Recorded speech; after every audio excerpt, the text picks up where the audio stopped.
I came back from Germany in the spring of 1946, not as a soldier anymore, but as something hollowed out, a man stitched together by obligation and memory. My hands were rough from factory work the army assigned us to after the fighting ended, but it was my chest that felt the most worn, aching under the weight of everything I couldn't leave behind. My uniform still carried the scent of damp wood and cold iron, like the inside of a coffin that had once been alive. In the inner pocket, I kept one photo, creased, fading at the edges, but stubbornly intact. Me, Anthony, Claire. Before the world split open and swallowed our futures whole, Buffalo looked the same, and it didn't. The city still had its steel bones. Factories on the riverfront, soot-dusted row houses, the crooked neon signs along Amherst Street. But something had shifted in the silence. It was in the way the air moved slower now, in the boarded-up bakery where we used to sneak fresh bread after church, in the empty tracks where the streetcar no longer ran. The houses stood like survivors, bruised but upright, but the people, they were missing. Or maybe I was the one out of place. I hadn't written to Claire since the war ended. I couldn't. What would I have said? He's gone. He died with your name on his lips. I held him when he fell. I buried him with a lie I couldn't explain. Even now, my mind loops back to that night near Monte Cassino. Mud thick as tar, the sky cracked with fire, and Anthony collapsing into my arms with a bullet through his ribs. He didn't beg to live. He didn't cry out. He just whispered, "Claire, take care of her." For me, I see his face every time I close my eyes. Not the dying part, the laughing part. The boy who talked about building a life, planting tomatoes in the backyard, teaching their future kids how to play catch. Sunday dinners with the smell of roast and records spinning low in the living room. He didn't ask me to live for him, just to remember her, to protect her, and I promised him I would, but I never told him the other truth, that I loved her too, quietly, without ever expecting anything in return. And now, as I stood in front of her door for the first time in years, all I could hear was his voice in my head, and all I could feel was the photo burning against my heart. If this story touched you, the way it touched me while writing it, hit like and subscribe. It helps us keep telling stories that move, inspire, and surprise. And now, get ready, because what comes next will change everything. I walked through the streets of Buffalo like someone retracing the outlines of a dream. Half familiar, half foreign, the kind that leaves you aching when you wake up. The air smelled of old snow and coal smoke. Storefronts I once knew were shuttered or turned to silence. The trolley line on Niagara Street no longer ran. My feet followed instinct, not direction, turning corners I hadn't seen since 1942, when the three of us still walked side by side, me, Anthony, and Claire, with nowhere urgent to be and every reason to linger. I passed the bakery where we used to sneak day-old bread from the back door, the one where Claire used to joke that she'd marry whichever of us brought her cherry danishes. I always did, quietly, hoping the gesture would speak the words I couldn't. The building was still there, but the windows were boarded, the bricks worn, no scent of sugar, no trace of her laugh. The city had endured, but it hadn't waited for us. I reached her parents' house around noon. The gate creaked like it remembered me. The porch looked smaller. I raised my hand to knock, then lowered it again. What would I even say? That I survived when he didn't? That I carried a promise I wasn't sure I had the right to keep? She opened the door before I knocked. I guess she heard me outside, or maybe she just knew. "Stefan," she said, my name like a breath, almost startled. She looked thinner, paler, older in a way grief makes permanent. But her eyes, they were still Claire's eyes. "You came back," she said. I nodded. She stepped aside. I crossed the threshold like a trespasser. The living room was smaller than I remembered. A lamp still burned on the table, though the daylight poured through the lace curtain like melted glass. Dust danced in the air. Nothing had changed, but everything was different. She didn't ask me why I came. She didn't ask about Anthony. She just made tea and brought it to the parlor. We sat in silence, the kind that knows you don't need to fill it. Her hands trembled slightly as she held the cup. We walked later to the backyard, the same yard where Anthony had built her a swing from an old tire, where we played cards on late August nights, where she once told me she wanted 3 children and a house by the lake. The tire was gone now. Only the rope remained, frayed and hanging like something unfinished. She turned to me slowly and asked, "Did he suffer?" I reached into my coat pocket and handed her the envelope. I didn't answer. The answer was inside. She held it like it was made of glass, sat down on the wooden bench near the oak tree. Her eyes moved across the page, line by line. I didn't look at her. I looked at the ground. But I could hear her breathing change, a quiet gasp, a stifled sob. Then silence. When I turned back to her, tears traced lines down her cheeks, but she didn't hide them. She folded the letter carefully, placed it back in the envelope, and held it to her chest. "He wrote this the night before?" she asked. "Yes," I said. "Right before everything," she nodded. And that was all. We stayed outside as the sky dimmed. Birds moved through the trees above us, restless like memories. She told me that she stopped opening letters after the telegram came, said she was too afraid of what might be inside. "I thought about him every night," she whispered. "I used to sleep in his shirt. I stopped when the smell faded." There was a pause. "Did he talk about me?" she asked. "All the time," I replied, "especially in the quiet moments. You were the one thing that kept him from falling apart." She looked at me with those same eyes I had memorized years ago, then looked away. "You've changed," she said softly. "But you're still you." I didn't know what to say. She invited me to stay in the guest room. I accepted, not because I needed a place to sleep, but because the weight of the letter was still in the air, and I didn't know how to walk away from it yet. That night, I lay in a bed across the hall from hers, staring at the ceiling, listening to the silence between the floorboards. I remembered how Anthony used to hum when he couldn't sleep. Remembered how he once said, "If I don't make it back, tell her I love her so much it hurts." I never told her that. I didn't have the right. It was the kind of cold that doesn't sting your skin, but sinks in and settles between your ribs, the kind that carries weight instead of bite. And on that night at Monte Cassino, it wasn't just the chill that made my hands shake. It was the weight of knowing we might not see another sunrise, that the ground we stood on was more grave than earth, soaked through with weeks of shell fire and blood and deep prayers whispered too late to matter. We had dug into the hillside, our trenches a patchwork of desperation and routine, and Anthony sat next to me with a cigarette in his mouth that he never lit, his helmet crooked on his head, talking softly about her again. Claire, always, Claire, his voice threading through the darkness like a lifeline I couldn't let go of, even though I knew every word he spoke of her was meant to keep him tethered to something warm, while the world turned to ash around us. He spoke about her laugh, how it rose suddenly and without apology, how she used to tilt her head when she asked a question, like she was genuinely waiting for the truth. He said he missed the way she tapped her nails against her coffee mug when she was thinking, how she always made too much tea and forgot to drink it.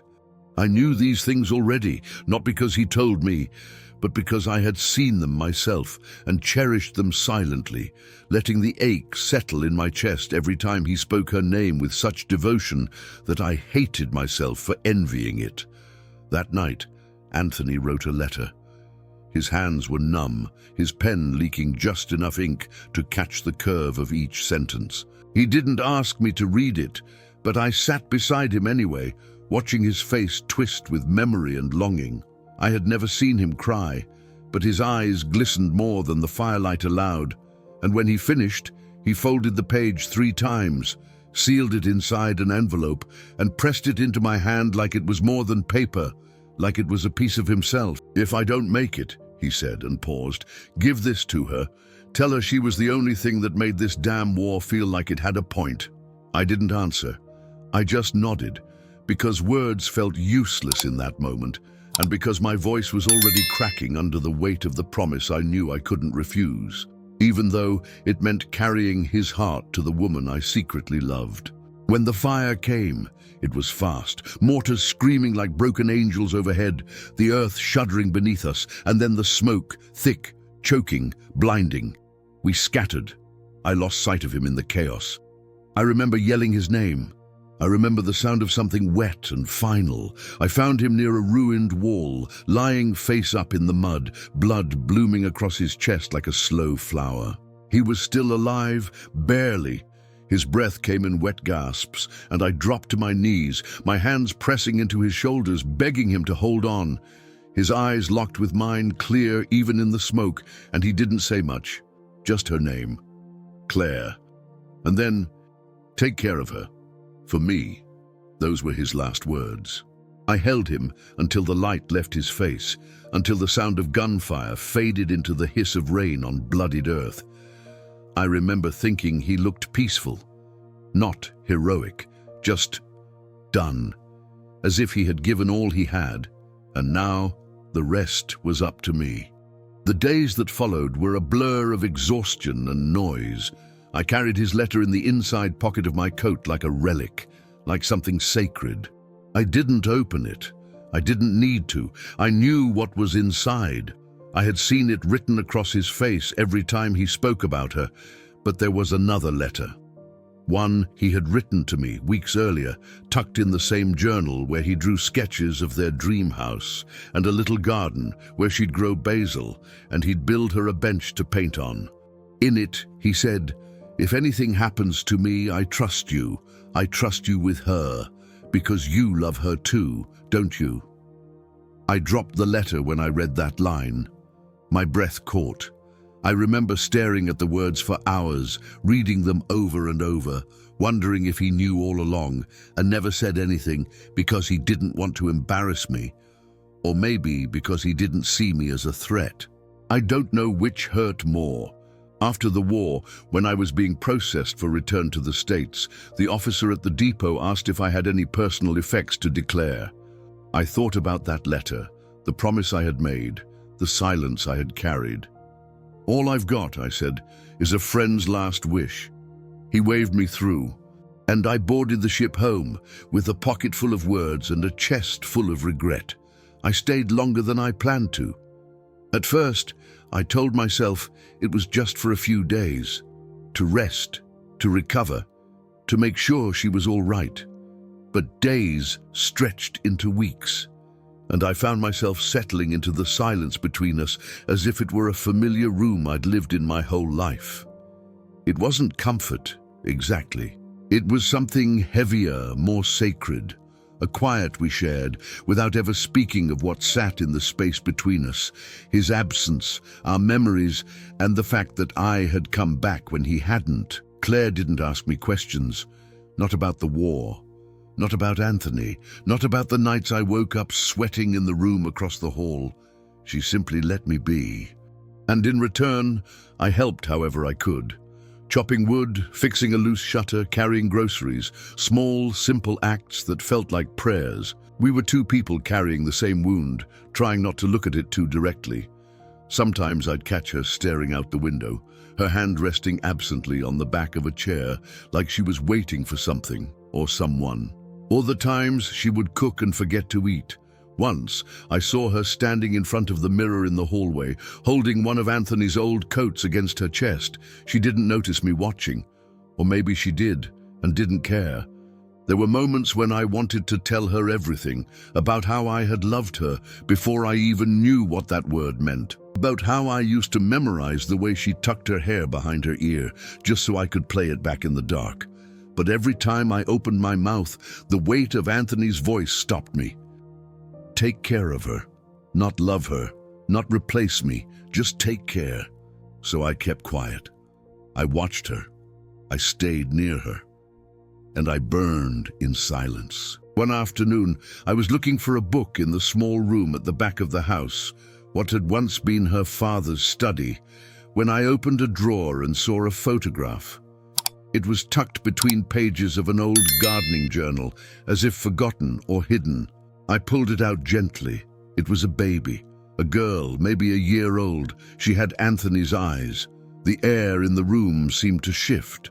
I turned as Claire entered, her expression freezing when she saw the photo in my hands. She stood there for a long moment, then walked slowly over and sat down. "I never told him," she said, her voice barely a whisper.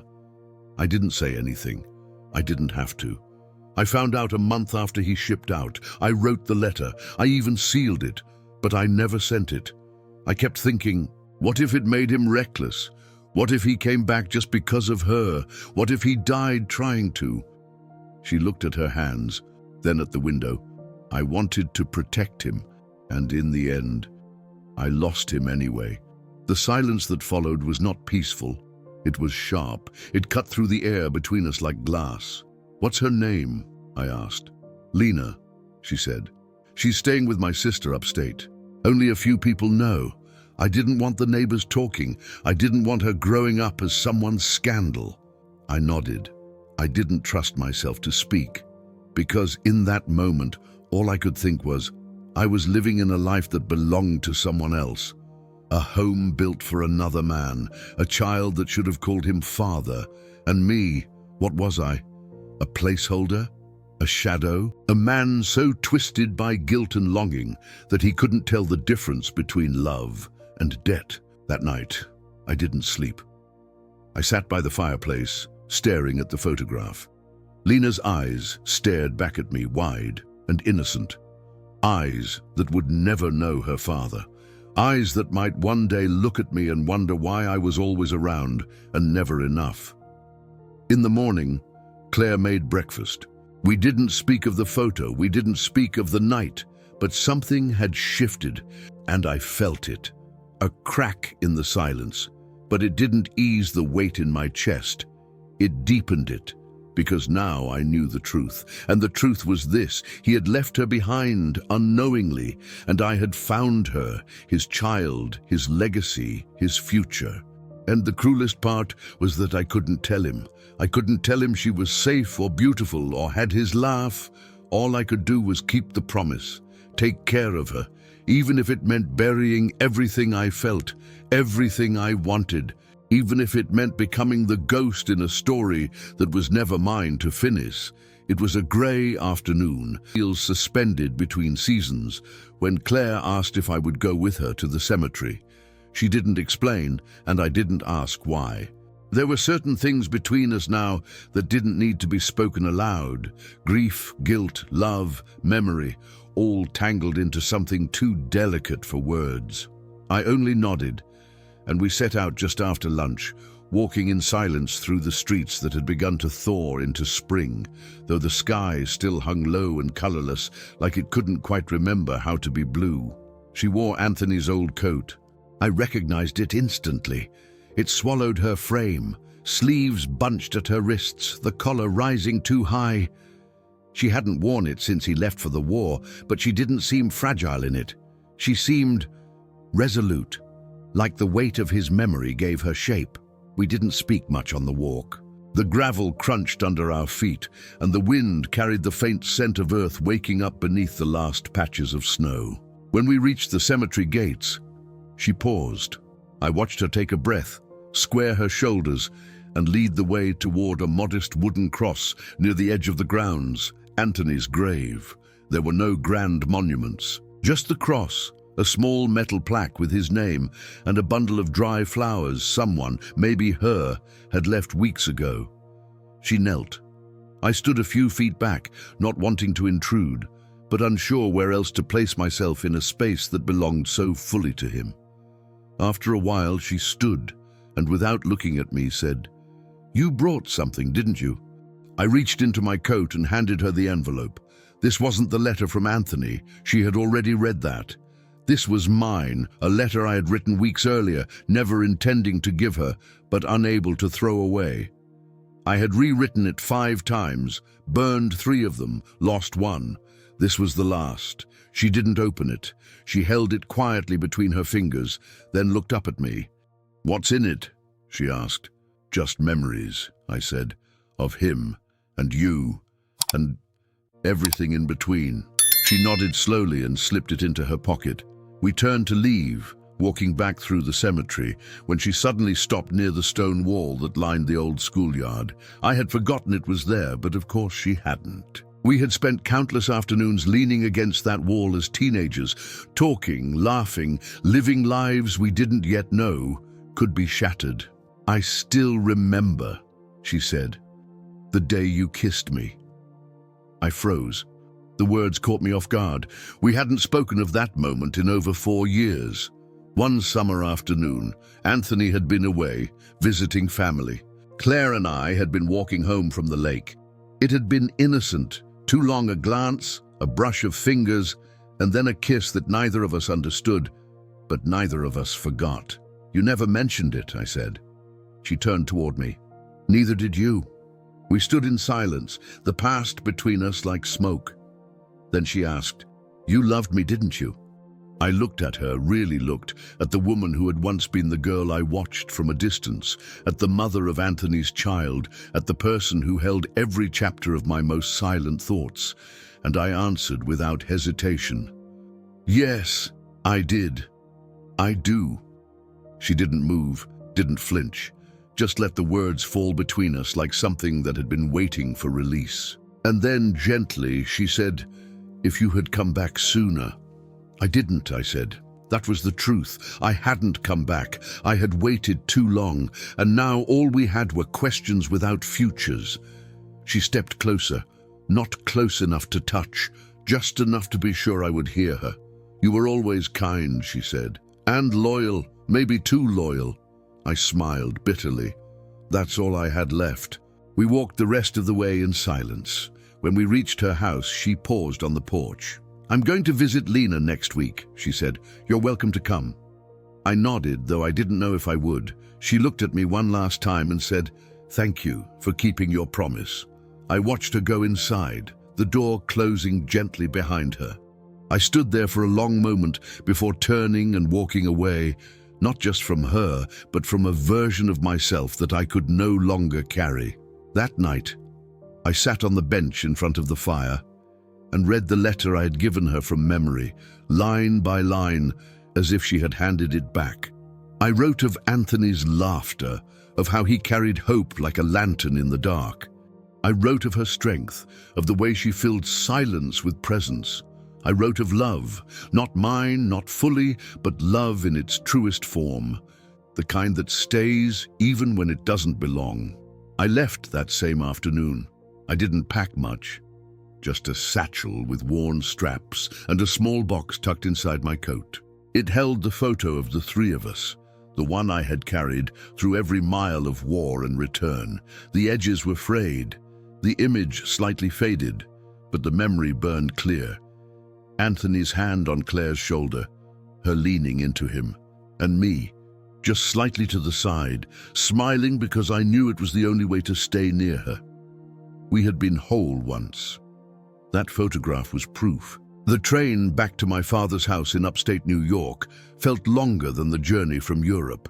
The tracks wound through hills still touched with frost, and I watched the countryside roll past without focus, my reflection on the window, like a stranger I hadn't met. I was older now, though not by years alone, by weight, by things unsaid, by promises kept. At the house, the attic hadn't changed. Dust still hung in the slanted light, and the same cedar trunk waited in the corner, its hinges creaking like it had been expecting me. Inside were all the pieces I hadn't known what to do with. My uniform, a few medals I never wore, Anthony's harmonica, and a bundle of letters that had never found their way to a mailbox, and one envelope, sealed but unaddressed. The letter I had written to Claire, but never given her. It said things I couldn't say in person, that I had loved her for years, that every word Anthony said about her only made me love her more, that I had watched her and him with the kind of admiration that breaks something inside you quietly forever, that I didn't expect anything, that I never had, only that I was grateful to have known her, even from a distance. I placed that letter at the bottom of the trunk and closed it. Some truths don't need to be read to be real. Every winter since then, I visit Lena. She's older now, has her mother's intelligence and her father's stubborn grin. We sit on the porch and drink hot cider, and I tell her stories about a man she'll never meet, but who lives in every corner of her face. I never say he was perfect. I just say he was good and brave and kind. The kind of man who kept his promises, even when they hurt. I still visit Anthony's grave once a year. I bring white flowers, simple, honest, unassuming. I place them on the left side, where the sun touches first. On the right, I leave the photo, always that same photo, always the three of us. I stand in silence and say nothing, because I've already said everything that mattered. Sometimes Claire writes. Her letters are short, thoughtful. She asks how I'm doing, how Lena's doing. She signs them simply. With warmth, Claire. I write back. Just enough. We don't revisit the past. There's no need, because the past lives in me. The war took many things from me. My best friend, the girl I loved, the life we could have had if the world hadn't cracked open. But it also left me with something I didn't expect. Clarity. The knowledge that love doesn't always come dressed in confession or kiss. Sometimes it shows up as loyalty. Quiet, steadfast, undeniable. And that kind of love lasts. We share new stories every day, true stories that move, inspire, and stay with you. Subscribe now so you never miss one.